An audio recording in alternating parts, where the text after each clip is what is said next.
Today we're going to be doing a literature connected lesson on a holiday that just passed. Can anybody guess what it is? It's Easter, and Easter happens on a Sunday. Happened about 2 weeks ago. Today we're going to be reading a story called by Jan Brett called The Easter Egg. We look on the cover, and what animal do we see right here on the front? It's a rabbit or a bunny. Who do we think this rabbit might be? Any predictions? Might be the main character. Maybe he is the Easter bunny. Who knows, All around him, they have these round things. What are these? Eggs. They're eggs, and they're decorated for Easter. Anybody around decorated eggs for Easter? With some dye, maybe? Alright, so why don't we get started? Jan Brett, the Easter egg. Cheer up, spring is here. Time to start on my first ever Easter egg, Hoppy said. Each year, the bunny who decorated the winning egg got to help the Easter rabbit hide the eggs on Easter morning. So who do we think this is? It's Hoppy. Yeah, he's the main character, it seems like. Hoppy had been dreaming about being that bunny all year long. Now it was time to get started. Everywhere Hoppy looked, rabbits were working on dazzling eggs. I need an amazing idea, he thought. Hoppy spotted Flora Bunny planting spring wildflowers in her eggs. The Easter rabbit will love those colorful flowers, he thought, and he started picking flowers for his egg. Here's a basket for your flowers, Hoppy, Flora said. Chop, chop, scrape, scrape. Hoppy spied Buster Birch carving a magnificent wooden egg. I wish I had some wood for my egg, he wished out loud. Here you go, Hoppy, Buster Birch said, and he put a smooth, round piece of wood in Hoppy's basket. Thank you, Buster, Hoppy said. So that was very nice what Buster Birch did. He gave him some wood so that he could carve his own. Hoppy was hopping along when the smell of sweetness led him out of the woods and straight to the chocolate egg that Aunt Sassafras was decorating with creamy frosting, squiggles, and bows. Hello, Hoppy, she said, and she put some chocolate squares in his basket. Hippity hop, Hoppy exclaimed. I'll make the Easter rabbit a chocolate egg so sweet it will make his whiskers tingle. Chocolate. They have a lot of chocolate around Easter, huh? Yeah, maybe some of you had it in your Easter baskets. Then Hoppy saw Granny Irene decorating one of her fabulous story eggs. First, she traced a design on the egg with a special tool. Then she dipped the egg in pots of yellow, green, orange, and red dye, adding to the design each time. So wow, she has some pretty intricately painted eggs, right? Hoppy couldn't believe his eyes. I'll never make an egg that beautiful, he told Granny Irene. She smiled. Try, she said, giving him one of her special tools so that maybe he could paint an egg like that, huh? Hoppy was hopping by Hans Vander Rabbit's garden when he spotted an extraordinary egg. He was painting a portrait of the Easter rabbit, so real that he looked alive. See? He's painting on this one. He's using that picture as a reference. Fantastic, Hoppy exclaimed. Thank you, Hoppy, Hans said. Why don't you make a painting on your egg? He gave Hoppy pots of paint and a fine brush. As Hoppy bounced along, a loud boing nearly knocked him off his feet. It was whirling, twirling, mechanical egg. Whoa, Hoppy said. That's an unusual egg. Would you like to make one? Roberto asked. Hoppy tried hard, but the harder he tried, the more parts and pieces piled up around him. Thank you, Roberto, he sighed, but I think I better make an egg that's right for me. Right, so he didn't want to make an egg like everybody else's, right? Do something different. Hoppy hopped back to the woods and lay down under a tall tree to think. Making a beautiful egg is harder than I imagined, he thought. I guess I don't have to win. I just want to make an egg that I'm proud of. So winning isn't everything, right? That's what he he's trying to say. Suddenly, the woods rang with the squawking of birds sounding an alarm. Mother Robin swooped down, calling wildly as if she couldn't decide where to go. An egg had tumbled out of Mother Robin's nest. Inside the perfect blue egg was a baby robin that needed its mother to keep it warm until it's hatched. Hoppy knew what he had to do. He sat down carefully and covered the blue egg with his soft, warm fur. Do rabbits normally sit on eggs? No, but he was doing it because the baby egg might not survive. Hoppy never left the robin's egg. If it was sunny and warm, he carefully turned the egg in its nest of moss. If it was rainy and cold, he kept the egg covered and dry. These pictures of him.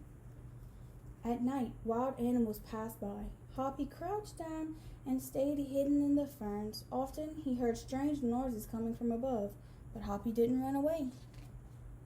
He wasn't scared, was he? Every day, the rabbits worked on their eggs.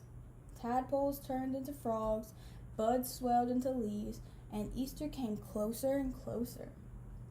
Finally, it was time for the rabbits to take their eggs to the glen. They had forgotten all about Hoppy, who was quietly sitting on the blue egg under the tall tree in the woods. He stayed on that blue egg that whole time that they were decorating. Early the next morning, the rabbits waited for the Easter rabbit. Suddenly, a beautiful wagon rolled toward them out of the mist and stopped. The Easter bunny stepped down from the wagon and admired the decorated eggs, one by one. "You have brought me the most beautiful eggs in the world, but a very special one is not here," he told them. The rabbits were puzzled. "Whose egg could it be?" "Fill my wagon with your wonderful eggs," he said. "When I return, I will show it to you." Then he disappeared into the woods. Where y'all think he's going? He came back with Hoppy, looking scruffy and bedraggled. "Hoppy has an amazing egg to be proud of," the Easter bunny told them. "He has kept Mother Robin's egg warm and safe until her baby bird hatched and she could take care of it." The Easter rabbit placed the empty blue shell in place of honor atop the wagon. Now they were ready to go.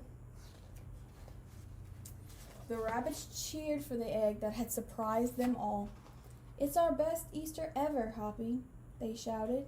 Then the brave little bunny and the Easter rabbit rode off together to hide the eggs for girls and boys to find on Easter morning. Wow. So even though Hoppy didn't decorate an egg like the rest of everybody else, he still won because he did the right thing for that little egg, right? It's important. So what we're actually going to do right now is we're going to go over a worksheet, a true or false worksheet, actually. And it looks like this. And what we're going to do is it has a statement at the top. And there are these to cut out with some scissors. You're going to cut around the edges. And then you're going to read the statement. And if it was true and it happened, you're going to put it true. And if it didn't happen, it's going to be a false. So we're going to have to do a lot of reflecting on what happened in the story. So we're going to go over it. And then I'm going to show the finished product. So it says, Hoppy does not want to help the Easter rabbit. Is that true? No, it's false. It's going to be false because we can tell right from the beginning that Hoppy does want to help the Easter bunny. He's been thinking about this for years, right? The next one, Buster Birch works on carving a wooden egg. Is that true? It is true. Buster Birch was the one he was carving eggs, and he even gave Hoppy some wood so that he could carve his own, right? Granny Irene uses a special tool to make her decorated story eggs. Is that true? Yes, she even gave Hoppy one of her special tools, right? Yeah. Roberto makes his eggs by weaving grass together. Is that true? No, it's not true. No one actually makes their eggs by weaving the grass together. One at the bottom, Hoppy sits on a crow's egg to keep it safe and warm. Now, was it a crow's egg? You did sit on an egg. Was it a crow's egg, though? Nope, it was Mother Robin's egg. So that one's going to be false. The Easter rabbit arrives on a wagon pulled by 6 hens. That true? Yes, that is true. We see that right at the end. That actually does happen. And here's the finished product. You can use some markers or some crayons if you would like, and you can color around it, add a little fun to the comprehension activity. I use this pack of markers.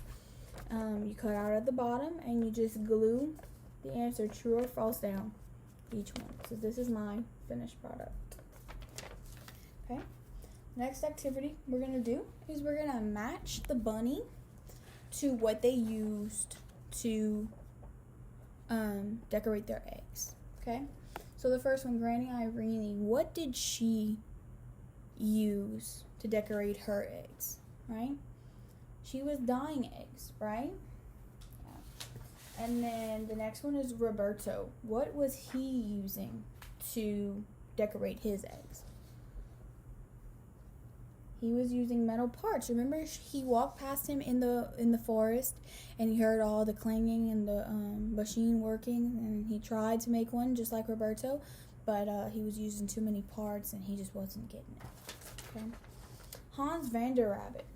What did Hans Vanderrabbit use to do his? He painted his. He was painting designs on them. Remember, he was painting a picture of the Easter rabbit, right? Aunt Sassafras. What did Aunt Sassafras use? She was using chocolate, and she actually gave Hoppy some chocolate, right? Flora Bunny. What was Flora Bunny doing? She was planting some pretty little flowers in hers. She was, and she actually let Hoppy pick some flowers so that maybe he could plant in his, right? Buster Birch. What was Buster Birch using? He was using wood. He was carving. He carved some pretty designs into the eggs, right? Right. And so, you saw at the beginning my finished product. This is the answer key. Okay. And the last activity we're going to be doing, I created this sheet, and we're going to learn about the 5 senses. We're going to do the 5 senses. And so the 5 senses are sight, smell, sound, taste, and touch. And so what we're actually going to use for this is we're going to take a bunny peep, place it right in the middle, and we're going to look at it, okay? We're going to place it down, place it right in the middle, and then with this peep, at the bottom of the page, it says, what I see. So you're going to look at the peep, and what do you notice about the peep? What are some things that you can see, right? So we can see that the bunny is what color? Pink. So bunny is pink. We can also see that it has what? Some little dots on it, maybe some eyes and ears and stuff. Alright, okay. And then if we look really close, you can see that it looks like it has some sparkle to it, right? So we can write sparkle. So the next thing is to smell it. I'm gonna kind of smell it. I don't really smell anything. Nothing too much. Maybe a little bit of sweet, like it would be sugary. What I hear. So you're gonna press down, put it next to your ear, and see what you hear. Hear some like sponginess. It's a marshmallow. Spongy. Okay, what I taste. So for this part, because we do have a question after this, just take a little piece and try it. So it is sweet. It's soft from what we can taste. And the next one is what you feel. So the outside is actually kind of rough because it has like a sugar coating on it. So it's rough. And then at the same time though, what we can feel is that it's squishy. It's soft, right?